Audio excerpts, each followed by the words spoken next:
Tekereza umusore uturuka mu muryango w'abarobyi nkombe z'ikiyaga, gitondo akabyuka agafata ubwato gaterera inshundura mu mazi.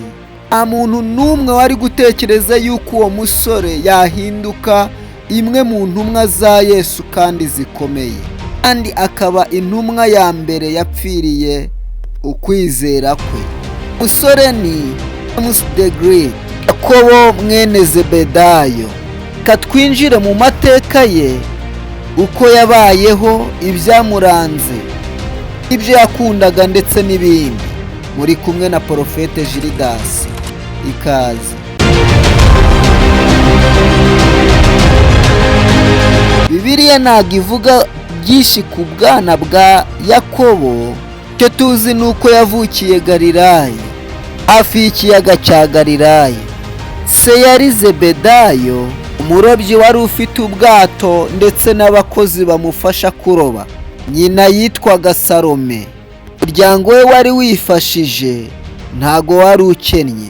Abana bwe yakuriye mu kazi tandukanye, mu kazi ko kuroba amafi, kwiga amategeko y'Abayuda, kujya sinagogi, gufasha se ubucuruzi bw'amafi n'ibindi.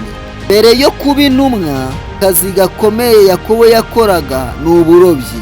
Buri munsi yajyanaga na se Zebedayo hamwe na murumuna we Yakobo mu kuroba, murumuna we Yohana. Ibyo kurya byari bisanzwe muri ako karere harimo amafi, umugati, umuzabibu, imitini, amavuta ya elayo. Nubwo tutazi amafunguro yakundaga neza buri munsi, ariko ayo niyo mafunguro yari agezweho muri icyo gihe. Nibyo bakoreshaga mu buzima bwa buri munsi. Yakobo ntago yari umuntu woroshye. We na murumuna we Yohane, Yesu yabahimbye izina Bowanerugesi, bisobanura ngo abana b'inkuba. Byerekana neza ko bari abantu badasanzwe b'intwari, inyangamugayo, kandi bafite umurava, ariko rimwe na rimwe bagira umujinya. Hari igihe kimwe bashatse yuko umuriro uva mu ijuru utwika abantu bari banze kwakira Kristo Yesu. Uko yahamagawe. Umunsi umwe Yakobo yari ari mu bwato ari kumwe na se, barimo basana inshundura. Yesu araza, ahamagara Yakobo na Yohani. Ako kanya basiga ubwato, basiga na se, baramukurikira. Kereza umuntu usiga ubucuruzi bw'umuryango agasiga amafaranga, ubuzima yari asanzwe arimo, kubera gusa ijwi rya Yesu. Uko niko kwizera. Bibiliya ntabwo ivuga ko Yakobo yari afite umugore. Nta nyandiko zizewe zitubwira izina ry'umugore we cyangwa niba yaramushatse cyangwa abana be, bityo ntabwo twabihamya. Yakobo yari umwe mu begereye Yesu cyane. Akenshi Yesu yajyanaga na Petero na Yakobo na Yohana. Aba nibo babonye ibintu bikomeye abandi batabonye. Ibihe bikomeye Yakobo yabonye umukobwa wa Yayiro azuka, Yesu ahinduka ukundi ku musozi, amasengesho ya Yesu i Getsemane. Ibyo bintu byabonywe n'abantu bake. Kuba niwe ntumwa ya mbere yapfuye yishwe izira Yesu.